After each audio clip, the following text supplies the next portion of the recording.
Level 1. The new fish. You've been inside for 6 hours and you've already made 3 mistakes. You made eye contact with the wrong man in the intake line. You sat at the wrong table in the cafeteria. And when someone asked you where you were from, you told them the truth. This is your first stretch. You told yourself you'd keep your head down, do your time, go home. And that was 6 hours ago. On day 3, an older guy in your block finally speaks to you. He doesn't introduce himself, he just asks 2 questions. Where are you from? Who do you run with? Right now, the answer is nobody. That makes you vulnerable, because prison runs on groups, races, gangs, alliances. Lone wolves don't last long. The man studies you for a few seconds. Then he nods toward a bench on the far side of the yard. Sit over there. That bench belongs to his group. You're not a member. You're a prospect, which means you're being evaluated. For the next few weeks, your job is simple. Do what you're told. Level 2. The Associate. You've been inside for 3 months. People on the yard know your face now. You're not the new guy anymore. But you're still not in either. But you're close enough to sit at their table in the chow hall. That matters. In prison, where you sit tells everyone exactly who you run with. As an associate, you're useful. You're basically an intern in a criminal organization. Your job now is simple. Be useful and don't be stupid. You run messages between housing units. You keep an eye on the yard during recreation time. If something unusual happens, guards searching cells, rival gangs gathering, a fight about to break out, you report it.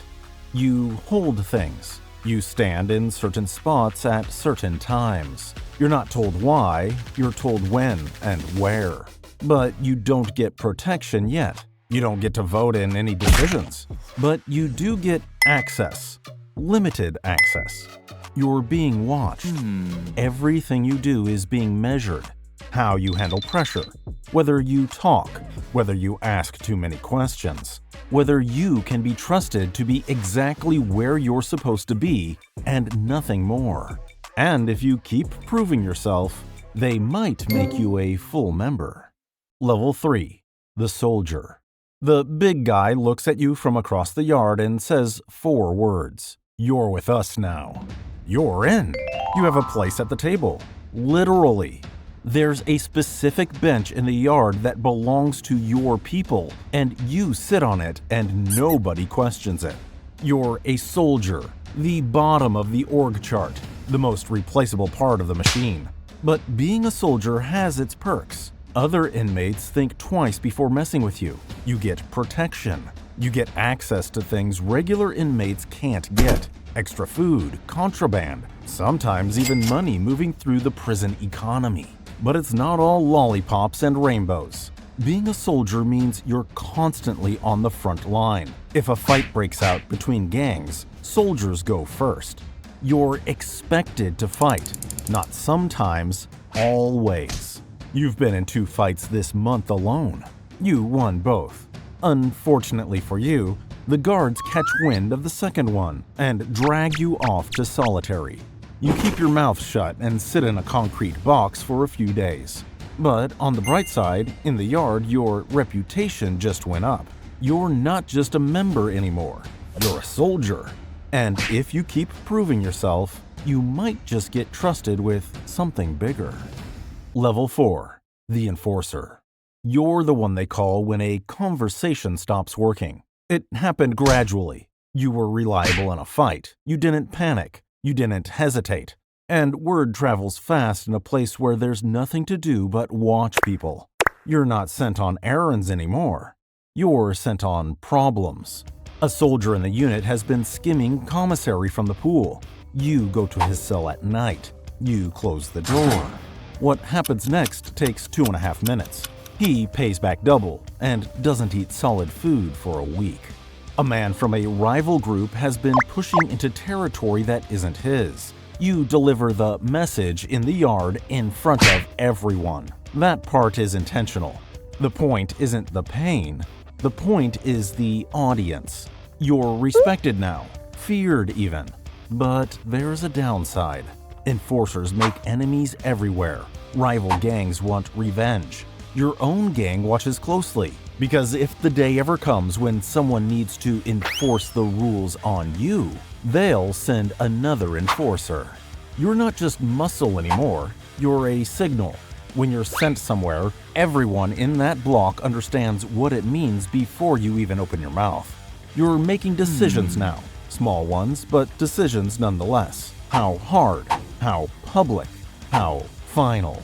You have a reputation, and a reputation in here is a currency more valuable than anything in the commissary. The problem is you can't spend it. You can only protect it. Level 5. The Shot Caller. You run the block now. Not the whole operation, just your unit. 40, maybe 50 men. But in here, the block is a country, and you're the one who decides how it runs. Your day looks nothing like it used to. You're not fighting anymore. Fighting is for soldiers. Your job is to think. You approve things. Someone wants to run a card game on Tuesday nights, they come to you. Someone has a beef with a man in another unit, they come to you. You decide if it gets handled quietly or loudly, internally or externally, now or later. You manage money. Commissary flows through your block like a shadow economy. Ramen, stamps, phone minutes, all of it has value. All of it moves. And you take a cut of everything. You also keep peace with other power structures on the yard. Not friendship, diplomacy. And when violence happens, and it does happen, it happens because you approved it. One afternoon, 2 gangs start arguing near the weight pile. Normally, that kind of situation explodes. But now, everyone looks at you first. You study the scene for a moment and shake your head. Not today. Your soldiers back off. The argument dies. That's the difference between a soldier and a shot caller. Soldiers create chaos. Shot callers control it. But if things go wrong, leadership won't blame the soldiers. They'll blame you. Level 6. The Lieutenant. You're managing managers now. 3 blocks report to you. 3 shot callers who each think they're the smartest man in the building. Your job is to keep them aligned, keep them productive, keep them from killing each other over nonsense. You don't touch the product anymore. You don't collect. You don't even threaten. Men below you do that. You just make sure the system runs clean. Money comes up to you from 3 directions and goes up to the council in 1 direction. You're the middle of the hourglass. Everything passes through you. That's power. That's also a target. If something goes wrong on any of your 3 blocks, a shortage, a snitch, a war that spills into the wrong yard, that lands on you. Not the shot caller who made the call. You. You've learned to communicate in a way that leaves no evidence. Nothing written, nothing said in front of the wrong people. You've developed a memory for details because details are the only thing keeping you ahead of the men below you who want your position, and the men above you who will replace you at the moment you become a liability. You sleep light. You always have. But now you sleep even lighter. Level 7. The Council. Nobody sees you move. You know every rhythm of this place. The shift changes, the blind spots in the cameras, which guards talk too much, and which ones are just doing their time same as everyone else. You don't run a block. You don't manage lieutenants directly. You sit above it all, and you make decisions that nobody can trace back to you. The council is 3, sometimes 4 men. You meet in plain sight. A card game. A bench in the sun. To anyone watching, it looks like old convicts killing an afternoon. The council is where the big decisions happen. Alliances with other gangs. Peace agreements after months of violence. Rules about who can sell what, where, and for how much.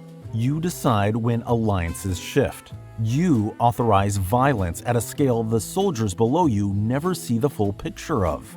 You even communicate with the outside, associates on the street, lawyers who ask too many questions, politicians who owe favors going back a decade. You are who the gang actually is. The soldiers are the hands. The lieutenants are the arms. You are the brain. You control the strategy, because in prison, violence is easy. Control is harder. Level 8. The Gang Leader.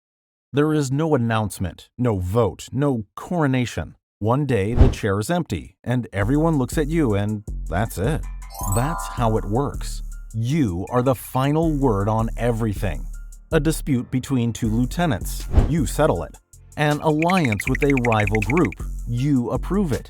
A man who's been talking to investigators, you decide what happens to him. You don't have a cell anymore. You have an office. Two men stand near your door at all hours without ever being asked. You communicate with the outside world through a chain so long that nothing connects back to you directly. Your name appears on no paperwork. Your orders travel through 4 people before they reach the man who carries them out.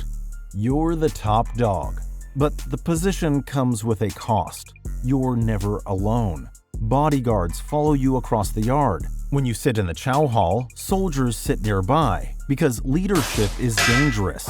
Rival gangs would love to take you out. Even worse, someone inside your own organization might decide it's time for new leadership. So you move carefully. You watch everyone. Because at the top of the prison gang ladder, everyone is looking up at your seat. And some of them are wondering how to take it away from you. Level 9. The Successor. Nobody stays on top forever. In prison, power changes hands the same way it always has. Violence, transfer, release, or death. The strange thing about prison leadership is that the higher you climb, the fewer people you can trust. Soldiers want your respect. Shot callers want your approval. Lieutenants want your position. And prison gangs follow one rule above all others. Weak leadership gets replaced. One afternoon, you're walking across the yard. A fight breaks out nearby. Nothing unusual, except this time, the soldiers who normally move toward you stay right where they are. They just watch. And in prison, when nobody steps in to help the leader, that usually means the leader isn't the leader anymore. You spent years becoming untouchable. Turns out, nobody is. And so, time goes on, the gang keeps running, the system keeps moving, just without you at the top of it.